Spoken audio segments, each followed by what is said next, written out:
Hello everyone. ఇప్పుడు మనం వచ్చేసి డోంగే దర్వాజా దగ్గర ఉన్నాము.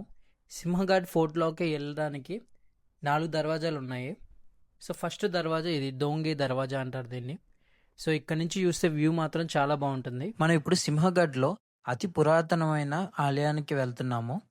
ఈ ఆలయం వచ్చేసి 2000 సంవత్సరాల పైగా చరిత్ర కలిగిన ఆలయము.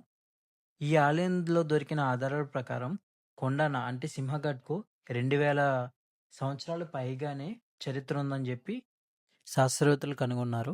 అలాగే ఈ ప్లేస్ వచ్చేసి చాలా ఎత్తులో ఉండడం వల్ల మనం ఈ ప్లేస్కి వెళ్ళడానికి కొంచెం ట్రెక్కింగ్ చేయాల్సి వస్తుంది.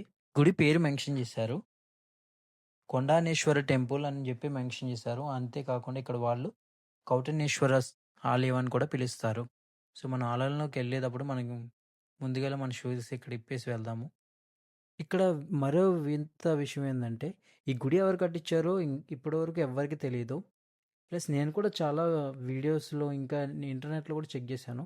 కానీ ఈ గుడి గురించి ప్రతి ఒక్కరు చెప్పేదేందంటే, దీనికి 2000 సంవత్సరాల చరిత్ర ఉందని చెప్పారు. కానీ ఈ గుడి ఎవరు కట్టించారు? ఎవరు విగ్రహాన్ని ప్రతిష్ఠించారు? ఎవ్వరికి ఇప్పటివరకు ఎవరికీ తెలీదు. మీరు మహాదేవుని విగ్రహాన్ని చూడవచ్చు. ఇంకా ఇక్కడ పూజలు ఇంకా జరుగుతూనే ఉన్నాయి. ఎవరో ఇంత పెద్ద కొండపైకి వచ్చి ప్రతిరోజు పూజ చేస్తున్నట్టున్నారు. సో మీరు చూస్తున్నారు కదా ఈ టెంపుల్. ఈ టెంపుల్ గురించి ఇంకా క్లియర్గా అయితే నాకు ఎలాంటి డీటెయిల్స్ తెలియలేదు.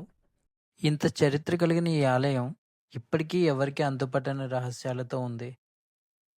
సో ఈ వీడియో కానీ మీకు నచ్చినట్లయితే please like and subscribe. Thank you for watching.